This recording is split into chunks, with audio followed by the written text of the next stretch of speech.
하나님께서 저희들에게 주신 말씀의 제목은요, 마태와 나누는 복음 이야기 18번째입니다. 화평하게 하는 자라는 제목으로 함께 말씀을 나누기를 원합니다. 지금 러시아와 우크라이나 전쟁이 아직 계속 끝나지 않고 진행되고 있습니다. 그리고 또한 이란과 이스라엘과 미국의 전쟁이 또 진행되고 있습니다. 이 전쟁으로 수많은 사람들이 죽고 또 많은 상처와 아픔을 이렇게 남기고 있는 것 같습니다. 그림을 잠깐 보시면 이 아들을 돌아보는 우크라이나 어머니의 그 눈물의 모습이고요. 그리고 이렇게 무너진 자기 집 앞에서 눈물을 흘리는 여성의 모습이기도 합니다. 그리고 또 아이들도 또한 전쟁의 그 모습 속에서 상처와 아픔들을 경험하고 있습니다. 그리고 또한 폭격으로 무너진 그 건물 앞에서 또 망령한 자시라는 그들의 모습들을 이렇게 볼 수 있을 것입니다. 뉴스를 통해서 우리가 이런 모습들을 보고 계실 텐데요. 그런데 나라와의 전쟁뿐만 아니라 인종 간의 다툼도 있습니다. 그뿐만 아니라 또한 이웃 간의 또한 다툼도 있죠. 심지어는 또 교회 안에 성도들 간의 다툼이 있을 때가 있습니다. 또 더 나아가서는 가족 간의 다툼이 있을 수 있다는 것이죠. 그리고 그 안에 아픔을 남기고 상처를 남긴다는 것이죠. 이러한 다툼과 전쟁과 아픔으로 가득한 이 세상 가운데 다음의 찬양이 우리에게 깊은 감동을 주는 것 같습니다. 평화의 기도라는 찬양인데요. 이건 성 프란치스코의 그 평화의 기도라는 그 기도문으로 알려져 있는데 그것을 가지고 이렇게 부른 찬양인데요. 주여 나를 평화의 도구로 써 주소서. 미움이 있는 곳에 사랑을, 상처가 있는 곳에 용서를. 제가 이렇게 다 읽어드리는 것보다 직접 한번 들어보시면 어떨까 해서 제가 준비했는데 한번 볼까요?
예.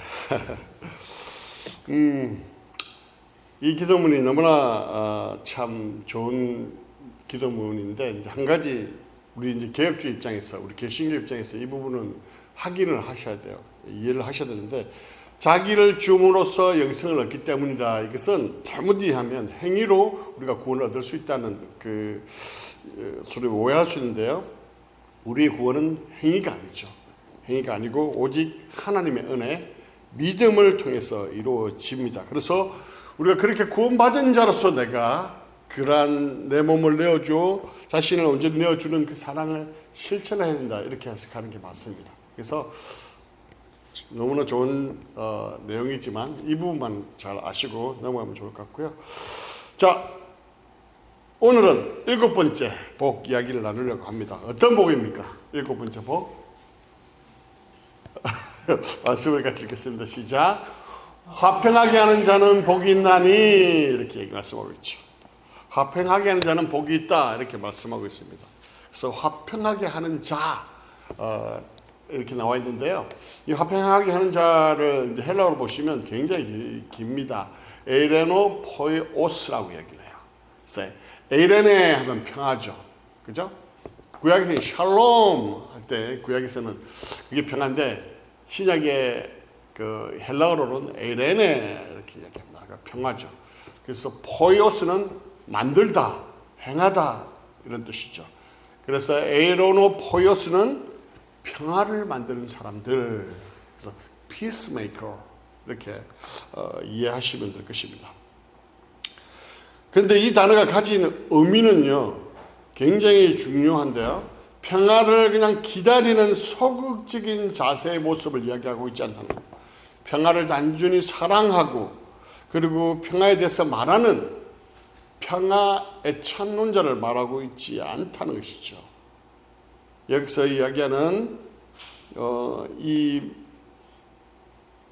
에이렌의 포이오스는요 평화를 만들기 위해서 적극적으로 행동하는 사람들, 노력하는 사람들, 그 사람들을 이야기합니다. 희생을 하고요, 그리고 용서하고요, 기도하고 몸으로 행동해내는. 그래서 우리가 peacemaker라고 하죠. peacemaker. 그런데 예수님께서 이처럼 화평하게 하는 자가 되라라고 말씀하시는 그 이유가 있어요. 그 이유가 뭘까요? 그것은 이 세상이 이미 화평이 평화가 깨어져 있다는 것을 전제로 말씀하고 있는 것이죠. 창세기로 돌아가 보면요, 하나님께서 세상을 말씀으로 창조하시잖아요. 아름답게 창조하시잖아요. 기뻐하시잖아요. 심히 기뻐하셨다고 말씀하십니다. 그리고 아담과 하와에게 그 땅을 다스릴 수 있는 권세들을 다 주셨어요. 그래서 그 땅에 평화가 가득했습니다. 두려움이 없었습니다. 미움이 없었습니다. 그게 눈물도 없었습니다. 폭력도 없었습니다. 하나님과의 그 아름다운 하모니가 넘치는 그런 평화로 가득한 곳이었다는 것이죠.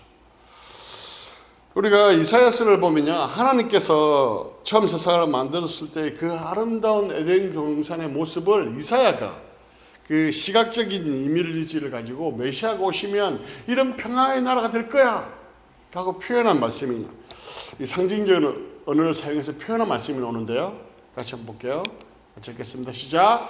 그때 이리가 어린 양과 함께 살며 표범이 어린 염소와 함께 누우며 송아지와 어린 사자와 살찐 짐승이 함께 있어 어린아이에게 끌리며, 그 다음에요, 암소와 곰이 함께 먹으며 그것들의 새끼가 함께 엎드리며 사자가 소처럼 풀을 먹을 것이며 젖 먹는 아이가 독사의 구멍에서 장난을 하며 젖된 아이가 독사의 굴에 손을 넣을 것이라. 자, 여러분 어떻습니까? 이 말씀을 읽으면서 이게 상상이 가시나요? 이 가능한 모습인가요? 야생의 그 약육강식의 세계는요 정말 참혹합니다. 정말 잔인합니다. 그냥 비참해서 눈 뜨고 볼 수가 없어요. 요즘 굉장히 기계들이 발달하고 매스미디어의 그게 발달해서 동물들이 어떻게 잡아먹는지 어떻게 그거 하는지 상세하게 나오거든요.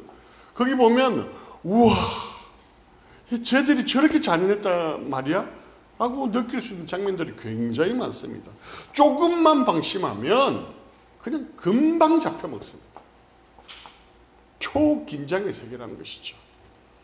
그런데 이리와 양이 함께 산다고 이야기하고 있습니다. 송아지와 사자가 함께 뒹굴다고 얘기하고 있습니다. 사자가요 또 소처럼 풀을 먹는다고 얘기하고 있습니다. 독사굴에 손을 넣는데 물지 않아요. 이게 가능할까요? 이렇게 평화가 가득했던 이 에덴 동산, 아담과 하와가 사탄의 그 유혹에 넘어감을 통해서 그 모든 것이 깨어지고 말죠. 그리고 사탄이 다스리는 세상이 되고 맙니다. 그래서 세상에 죄가 들어오고요, 싸움과 다툼과 전쟁이 시작된 것이에요. 미움이 있고 시기가 있고 질투가 있고 복수와 분노가 만연한 그러한 세상이 되기 시작했다는 것이죠. 인류의 최초 살인이 어디서 일어납니까? 가족 안에서 일어나잖아요. 가인이 아벨을 돌로 쳐 죽이잖아요. 평화가 깨지고요, 죄의 오염의 속도는요 급속도로 퍼져나갑니다. 창세기 6장 5절 볼까요? 같이 읽겠습니다. 시작. 여호와께서 사람의 죄악이 세상에 가득함과 그의 마음으로 생각하는 모든 계획이 항상 악할 뿌림을 보시고 땅 위에 사람 지어서 섬을 한탄하사 마음에 근심하시고 완전히 평화가 깨어져 있는 그런 모습을 볼 수 있습니다. 이러한 죄로 인해서 하나님과 사람과의 친밀한 그 관계는요 완전히 깨어져 버렸습니다. 하나님과 사람이 오히려 원수의 관계가 되고 말았습니다. 그러기에 인간에게는요 근본적으로 평화가 있을 수가 없습니다. 죄로 인해서 용서는 없고 긍휼도 없고 복수하고 다투고 싸우는, 그리고 죽이고 빼앗기는 이런 일들이 당연시되는 그러한 모습을 볼 수 있다는 것이죠. 그렇다면 그럼 우리에게는 이제 더 이상 희망은 없는 것일까요? 그래서 이 문제를 해결하기 위해서 하나님께서 누구를 보내십니까? 그 아들 독생자 예수 그리스도, 눈에 넣어도 보지 않을 그 독생자 예수 그리스도를 이 땅에 보내십니다. 골로새서 말씀 볼까요? 같이 읽겠습니다. 시작. 그의 십자가의 피로 화평을 이루사 만물 곧 땅에 있는 것들이나 하늘에 있는 것들이 그로 말미암아 자기와 화목하게 되기를 기뻐하심이라. 그렇죠? 하나 더 보겠습니다. 시작. 또 십자가로 이 둘을 한 몸으로 하나님과 화목하게 하려 하심이라. 원수된 것을 십자가로 소멸하시고. 그렇죠? 아담과 하와의 죄로 인해서 하나님과 원수되었던 우리가 예수 그리스도를 통해서 그 화해의 길이 열려졌다는 겁니다. 죄로 인해서 원수되었던, 멀어졌던, 적이었던, 진노의 대상이었던 우리가 예수 그리스도의 그 십자가로 말미암아, 예수 그리스도께서 화목 제물이 되심으로 말미암아 우리가 제사함 받고 믿음으로 구원을 얻으며 그리고 화평할 수 있는 그런 은혜가 우리에게 주어졌다는 것이죠. 하나님의 자녀가 되었죠. 하나님과 가까워졌죠. 하나님과 화평할 수 있게 되었다는 것입니다. 우리는 예수 그리스도를 나의 구주로 받아들임을 통해서 모두 화평한 자가 되었다는 것입니다. 그렇게 예수님께서 오늘 우리에게 화평하게 하는 자가 되라고 말씀하시는 이유는 뭐냐면, 이제는 우리가 이미 화평한 자이기 때문에 그렇지 못한 자를 화평하게 만드는 그런 복된 인생을 살라고 오늘 본문에서 말씀하고 있다는 것이죠. 너만 화평한 자로 살아가는 것이 아니라 아직 세상에 많은 사람들이 그 화평을 경험하지 못하고 살아가고 있다는 것입니다. 그래서 다른 사람들을 화평하게 하는 그런 복된 인생을 살라고 말씀하고 있다는 것이죠. 예수 그리스도를 통해서 제사함을 얻었고 하나님과의 원수의 관계에서 친밀한 관계로 변하여 진노가 아닌 그 화평을 얻었기에 이제는 적극적으로 능동적으로 죄로 인하여 아직도 다투고 싸우고 평강 없이 살아가고 있는 그 세상 가운데 나가서 화평하게 하는 자가 되라라고 말씀하고 있다는 것이죠. 우리의 일생 가운데 우리가 그런 화평하게 하는 자의 삶을 살아간다는 것은 너무나 복된 인생이 아닐 수 없다는 것입니다. 내가 있는 곳에 전쟁이 아니라 싸움이 아니라 다툼이 아니라 평강이 있을 수 있다면 이것만큼 복된 인생이 있을 수 있을까요? 복음을 모름으로 인해서 죄로 인하여 싸우고 다투고 무엇보다 하나님과의 평화가 깨어져 있기 때문에 그들의 마음은요, 아무리 많은 부를 가지고 있고 아무리 뭔가 잘 되고 있고 뭐가 많이 채워져 있어도 그 마음에 평강이 없다는 것입니다.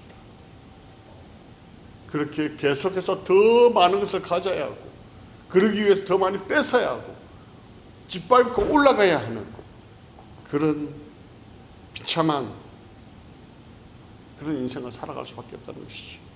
그런 그들에게 하나님의 사랑과 용서를 전하는, 그래서 죄를 용서받고 평화를 누릴 수 있도록 그들을 주께로 인도해야 한다는 것이죠. 복음을 전해야 한다는 것이죠. 그게 교회의 사명입니다. 이 교회가 이 땅에 세워진 이유가 그런 일을 하기 위해서 세워진 것이죠. 그렇게 피스메이커가 되어야 한다는 것이죠. 인간은요, 하나님 앞에 돌아오기 전에는요, 결코 그 마음에 평강이 있을 수가 없습니다. 그것은 가정도 마찬가지고 사회도 마찬가지고 나라도 마찬가지예요. 하나님 앞에 돌아오지 않은 인생은 그 마음에 평강이 있을 수 없다는 거예요. 오직 하나님만이 우리 안에 그 평강을 주실 수 있기 때문에 그렇습니다. 그래서 내가 그런 피스메이커가 되기 위해서는요, 무엇보다 먼저 내가 해야 할 것이 있는데 뭐냐면 하나님과 내가 평화를 먼저 누려야 한다는 것입니다. 그것을 내 마음에 누림을 통해서 평강을 누려야 한다는 것이죠. 여러분 생각해 보십시오. 내 마음에 그런 평강이 없는데 어떻게 다른 사람에게 평강을 누리라고 이야기할 수 있겠습니까? 하나님과의 관계 속에서 평강을 경험하지 못했는데 내가 어떻게 그 평강을 나눠줄 수 있겠냐 이 말이죠. 여전히 마음에 분노가 있습니다. 여전히 마음에 상처가 있어요. 여전히 마음에 평안이 없다면, 그런 평화가 없다면 우리는 먼저 하나님과 그 관계를 회복해야 한다는 것입니다. 하나님과의 그 관계가 회복되지 않으면요, 어떤 일이냐면 마귀의 그 영향력에 계속해서 붙잡혀 있게 된다는 것이죠. 마귀의 속성도 우리가 잘 알다시피 그렇지만 마귀가 가장 원하는 게 뭔지 압니까? 바로 싸우게 만드는 거예요. 평화를 깨뜨리는 것입니다. 그래서 서로 미워하고 상처 주고 저끼리 싸우다가 분열되고 깨지도록 만드는 게 이 사탄이 가장 원하는 것이라는 것이죠. 입으로 정죄하게 합니다. 입으로 이간질하게 해요. 입으로 상처를 줍니다. 마귀는 사람들이 예수 그리스도의 그 십자가의 은혜로 하나님과 평화하여 평안을 누리고 용서하고 화해하고 평화의 삶을 살아가는 것을 결코 원하지 않습니다. 그걸 가장 싫어한다는 거예요. 그래서 우리 뒤에서 충동질하죠. 싸우게 만들죠. 이간질하게 됩니다. 그렇기 때문에 우리가 항상 마귀의 괴계를 잘 인지하고 분별해야 한다는 것이죠. 항상 모든 싸움의 뒤에는요, 이 마귀가 있다는 것을 우리가 기억해야 할 것입니다. 사람과의 문제가 있다면요, 그것은 무엇보다 먼저 내가 하나님과의 관계가 올바른지를 확인하는 게 너무나 중요합니다. 항상 하나님과의 관계가 올바르지 못할 때 사람과의 관계가 깨어질 수밖에 없다는 것입니다. 이러한 하나님과 관계가 온전히 해결되었을 때에 우리가 피스메이커로의 삶을 살아갈 수 있게 되는 것이죠. 성경에 보면요, 화평케 하게 하는 사람들이 참 많이 나옵니다. 우리가 잘 아는 것처럼 모세가 있죠. 모세가 어떤 사람이었습니까? 이스라엘 백성들 광야에서 얼마나 불평합니까? 만나가 주어지면 또 고기가 먹고 싶다고 하고, 또 고기가 주어지면 또 물이 없다고 하고, 힘들다 그러고, 계속해서 불평하고 원망하고 하나님 앞에 대항하잖아요.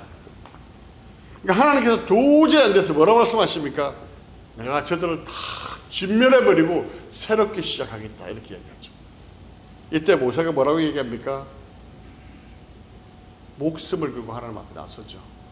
하나님, 저들을 하나님께서 끄집어내신 주의 백성이 아닙니까? 다른 백성들도 다 이스라엘 백성이 주의 백성으로 알고 있는데, 그러면 다른 사람들이 뭐라고 이야기하겠습니까? 내 생명록에서 내 이름을 지우더라도 제발 저들만큼은 다시 한번 살려주시고 용서해 주십시오라고 기도하잖아요. 그래서 하나님 마음을 바꾸시잖아요. 여러분, 우리가 잘 아는 또 아브라함은 어떻습니까? 이 소돔과 고모라가 멸망하잖아요, 그죠? 멸망할 것을 예언하십니다, 그죠? 그래서 선지자를 보내시죠. 그때 뭐라고 이야기합니까? 아브라함이 의인 50명이 있어도 멸망시키시겠습니까? 아니 45명, 아니 40명, 30명, 20명, 10명 계속해서 아브라함은 그러한 중재를 하죠. 우리가 또 창세기에 보시면 이삭은 특별히 사람과의 관계에서 화평하게 하는 사람이었는데요. 창세기 26장을 보면 이런 내용이 나옵니다. 이삭이 창대하고 거부가 되잖아요, 그죠? 아브라함의 유산들을 다 이어받아가지고 블레셋 사람들 시기를 해요. 시기를 해서 아브라함이 팠던 그 우물을 메꾸고 떠나라 얘기를 합니다. 이삭의 입장에서는 굉장히 억울하죠, 그죠? 그러나 이삭이 어떻게 합니까? 미련 없이 떠나갑니다. 그리고 그랄 지역으로 옮겨요. 거기서 또 어떻게 합니까? 또 우물을 파죠. 그러니까 또 샘물이 콱콱콱 나와요. 그러자 또 그랄 지역의 목자들이 또 와서 그 우물을 우리 거야, 내가 팔라고 했던 곳이야, 내 땅이야. 어떻게 합니까? 또 옮깁니다. 그래서 또 딴 데로 옮겨서 또 우물을 팝니다. 그러니까 또 와서 자기 땅이라고 이야기하고 자기 거라고 다툽니다. 이삭이 어떻게 할까요? 이번엔 내가 도저히 못 참겠다 이렇게 합니까? 아니요.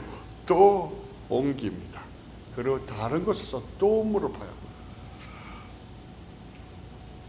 비즈니스로 생각해 보십시오. 여기 너무 목이 좋아가지고 장사를 잘하고 있는데, 와, 옮기라면 한 번은 나 그리스도이니까 옮겨야지.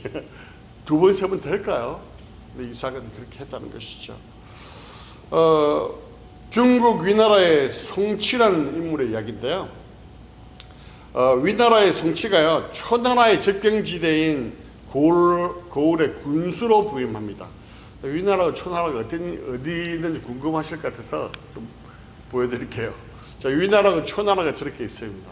저기 보시면 있는데, 이 접경에 이제 지역이 보이잖아요. 하여튼 어딘지를 모르겠습니다. 거기서 가서 이제 수박과 이 참외를 길러요. 근데 위나라 농민들은 열심히 물 주고 거름 주고 합니다. 그러니까 수박과 참외가 달까요? 안 달까요? 당연히 달겠죠, 그죠? 그런데 초나라 농민은요, 게을러요. 그래서 별로 신경을 안 써요. 그러니까 수박과 참외가 달까요, 안 달까요? 당연히 안 달겠죠. 땅이 커서 그런지 아주 게을렀습니다. 그런데다가 또 시기와 질투가 나니까 위나라 땅에 가가지고 그 밭을 다 그냥 엉망으로 휘저어놓고 도망가 버립니다. 이러니까 위나라 농민들이 화가 날까요, 안 날까요? 화가 당연히 나겠죠, 그죠? 그래서 초나라에 복수해야지 이런 마음을 가지고 있는데 성치가 전혀 다른 방책을 내놓습니다. 이게 뭐냐면 초나라의 밭에 몰래 밤에 가가지고 물과 거름을 가득 줍니다. 이 사실을 초나라 사람들이 알게 돼요. 그리고 초나라 왕도 이 사실을 알게 됩니다. 그래서 위나라에 금과 보화를 보내서 서로 두 나라 사이에 좋은 이웃이 되었다는 그런 이야기예요.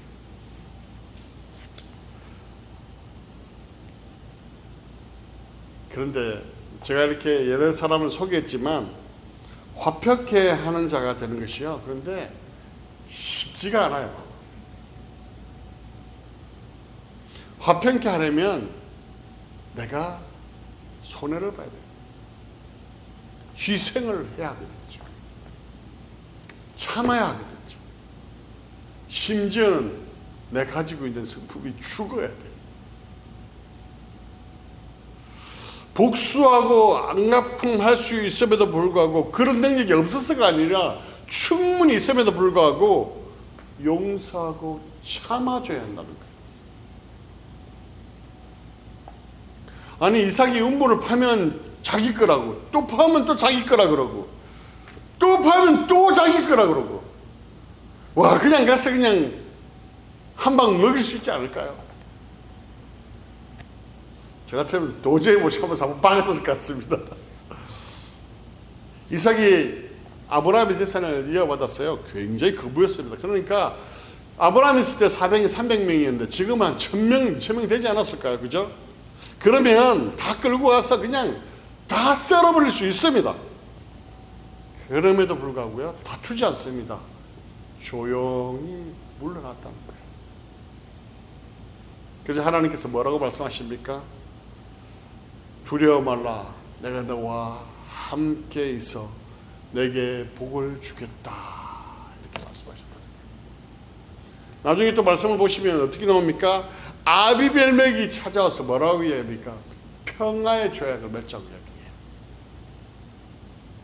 이게 바로 화평한 자의 모습이고 이게 화평한 자의 복이 아닐까요?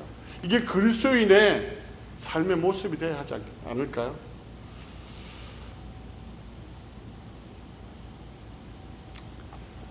참 화평한 자가 되는 게 쉽지가 않습니다. 그렇지만 다음의 말씀을 기억하시면서 화평한 자가 되시기를 주님의 이름으로 간절히 축원합니다. 그 말씀 한번 보겠습니다. 아이고.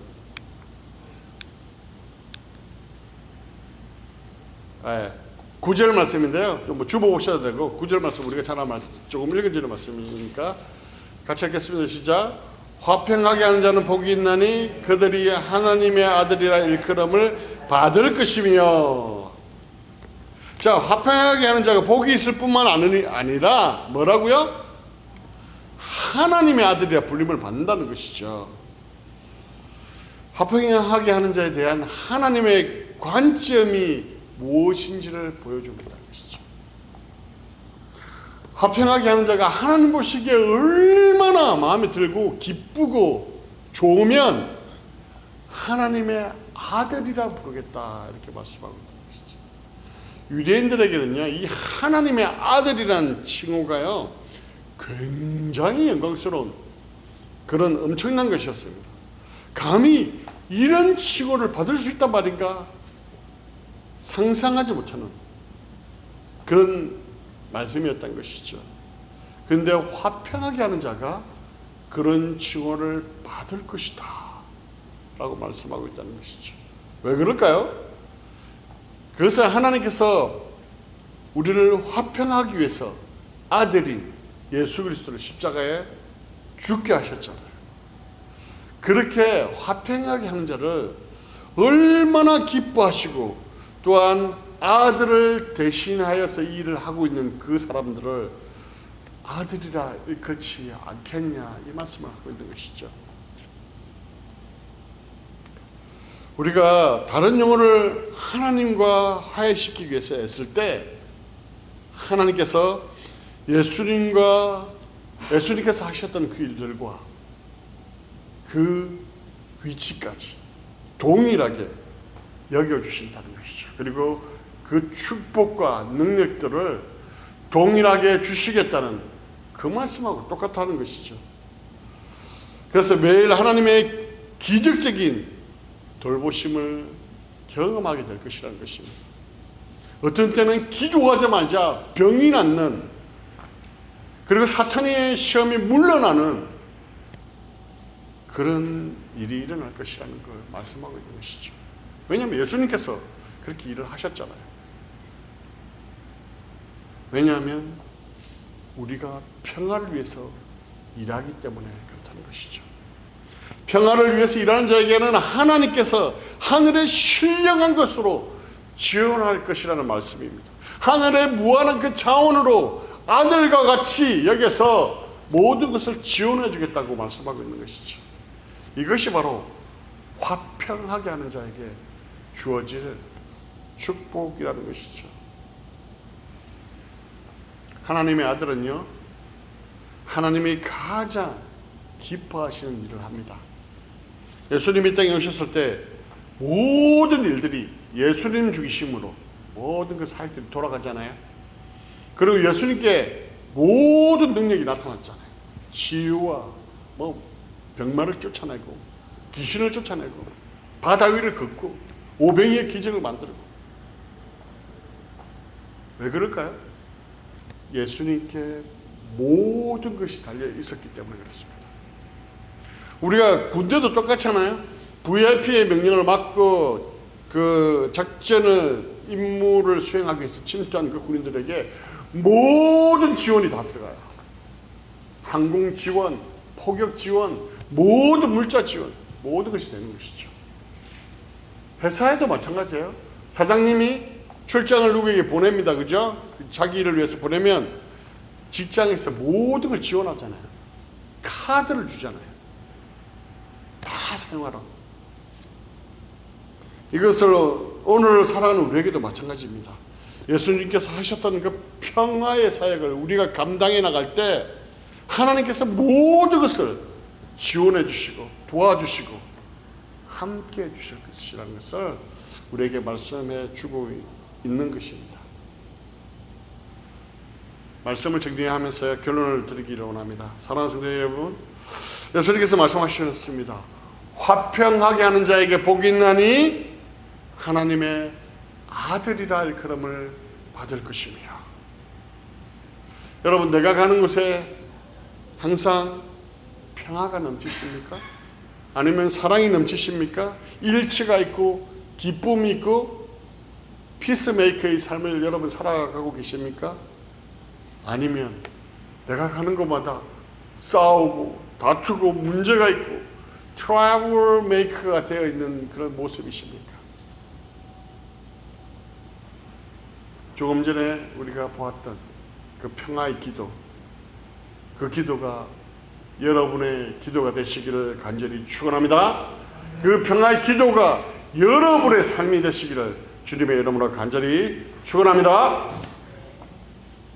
이 말씀을 기억하시면서 이 찬양을 같이 한번 부르면 좋겠습니다.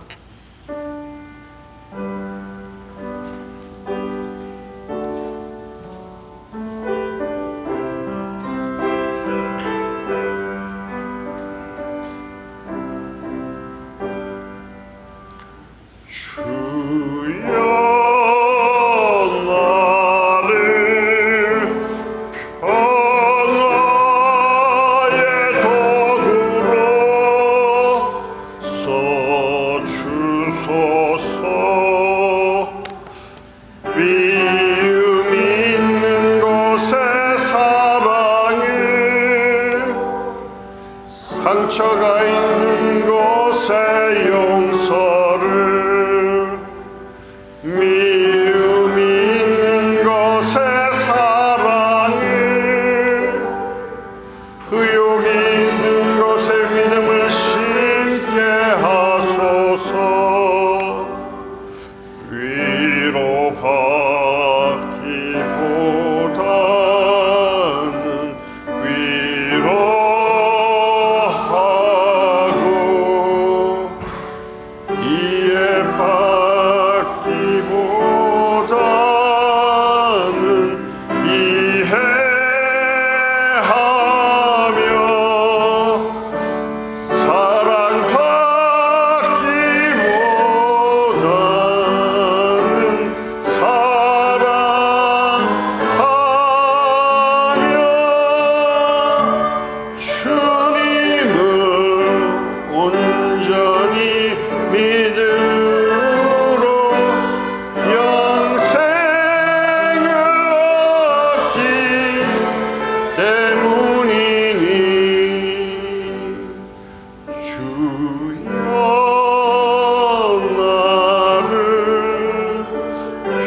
이 시간 한번 말씀을 기억하시면서 기도했으면 좋겠습니다. 반주가 수고해주세요. 말씀을 기억하시면서 하나님, 그렇습니다. 이 깨어진 세상 가운데 다툼과 시기와 질투와 분열 가운데, 이 세상 가운데 하나님, 나를 평안의 도구로 써 주시옵소서. 그래서 우리를 통하여서 교회가, 가정이, 나라, 민족이, 사회가 평화로 가득한 땅이 되기를 원합니다 하는 결단의 기도를 들으시고요, 우리 템파 소망교회를 위해서 기도했으면 좋겠습니다.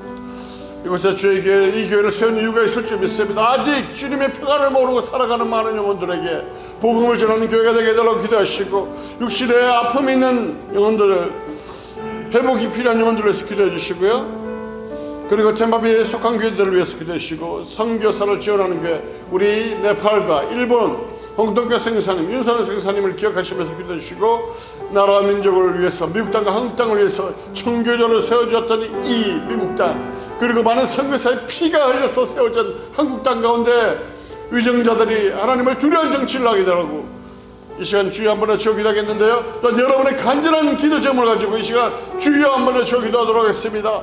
주여! 하나님 아버지 감사합니다. 오늘 말씀을 통해서 우리 가운데 역사심을 주님 감사드립니다. 그렇습니다. 하나님 아버지, 주님께서 우리 가운데 이 땅에 오셔서 평안을 이루어 주셨사오니 우리가 평안을 받은 자로서 하나님 아버지 세상 가운데 평안을 하게 하는, 평화하게 하는 자가 될 수 있도록 하나님 저희들을 사용하여 주시옵소서. 그래서 분열되고 깨어지는 가운데 주님의 평강으로, 평화로, 에이레로 채워질 수 있는 우리가 피스메이커 역할을 감당하는 그리스도인이 될 수 있도록 하나님 저희들을 사용하여 주시고 축복하여 주시옵소서. 특별히 템파 소망교회를 기억하여 주시고 이 교회를 통하여서 죽어가는 그 영혼들이 살아나는 역사가 일어나게 하여 주시고, 그 영혼을 불쌍히 여겨주시고 그들 가운데 참 평화가 임할 수 있는 그런 축복의 통로가 될 수 있도록 저희 교회를 사용하여 주시옵소서. 육신에 연약함이 있는 영혼들이 있으니까 하나님 가셔서 만져주시고 보혈의 피로 덮어주셔서 깨끗이 치유되게 하시고 마음의 상처와 아픔들이 씻어지는 그런 역사가 일어나게 하여 주시옵소서. 하나님 아버지, 또 하나 우리 교회가 선교사를 지원하고 있습니다. 하나님 아버지, 일본 땅과 그 네팔 땅 가운데 하나님께서 함께 하여 주시고 그 선교사님들을 통해서 절망이 희망으로, 슬픔이 기쁨으로, 어둠이 빛으로 바뀌어지는 그런 역사가 일어날 수 있도록 그 선교사님들 가운데 기도의 동력과 물질의 동력이 그들 가운데 함께할 수 있도록 하나님 아버지 저희 교회를 사용하시고 축복하여 주시옵소서. 나라 민족을 위해서 기도하기를 합니다. 하나님, 미국 땅과 한국 땅, 하나님께서 살아가시는 땅이 오니 이 땅에 있는 위정자들이 하나님을 두려운 정치를 하게 하시고 하나님 아버지, 오직 공포의 물같이 저희가 하수같이 흘러넘치는 그런 땅이 될 수 있도록 주님 도와주시옵소서. 이 시간 동안 간절한 기도 제목으로 주의 이름을 부르며 기도하는 주의 백성이 있습니까? 그 기도를 들어주시고 응답하시고 역사하여 주시옵소서. 하나님의 그 살아계심을 경험하는 그런 귀한 시간이 될 수 있도록 주님 축복하여 주시옵소서. 감사드리며 예수님 이름으로 기도합니다.